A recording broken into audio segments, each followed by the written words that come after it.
இவ்வளோ தூரம் மேக்கப் எல்லாம் போட்டு புது புடவையெல்லாம் உடுத்திட்டு இப்போ நானும் என் புருஷனும் கேபில் எங்கே தெரியுமா போய்கிட்டு இருக்கோம். லாஸ்ட் வீடியோவில் ஒரு க்யூட் பர்த்டே கிஃப்ட் வாங்கினேன் குட்டி ராணிக்காக அப்படின்னு சொன்னேன்ல, அது கொண்டு போய் கொடுக்கறதுக்கு தாங்க.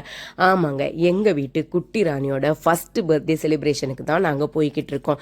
This is not that cake cutting kind of birthday, but the traditional style of ayushmam kind of birthday. Selaiyur கிட்ட அகரம் பேலஸ்னு ஒரு லொக்கேஷன் இருக்குல்ல, அங்கே தான் வந்து பர்த்டே ஃபங்க்ஷன் ஹோஸ்ட் பண்ணியிருந்தாங்க. இதுக்கு வேண்டி தான் எங்கள் அம்மா அப்பா வந்து ஊர்லேருந்து வந்திருந்தாங்க. கிட்டத்தட்ட ஒரு 3-4 நாள் என் வீட்டில் தான் ஸ்டே பண்ணியிருந்தாங்க. நான் ஊருக்கு போனாலும் சரி, எங்கள் அம்மா இங்கே வந்தாலும் சரி, எங்கள் அம்மா தான் எனக்கு என்னமோ வேலை செய்கிற மாதிரியே இருக்குது. துணி மட்டும் உணர்த்திடுவியா, வீடு மட்டும் பெருக்கிடுவியா அப்படின்னு எல்லாம் எங்கள் அம்மாட்ட கேட்கும் போதுல எனக்கே ஒரு மாதிரி கில்ட்டாக இருந்தது. ஆனால் இனிமேல் நான் அதை பண்ணக்கூடாது அப்படின்னு டிசைட் பண்ணியிருக்கேன். என்னோட வீட்டில் எங்கள் அம்மாவும் எங்கள் அப்பாவும் வரும்போது அவங்கள வேலை வாங்கக்கூடாது அப்படின்னு நினச்சிருக்கேன். I hope I will continue in the future.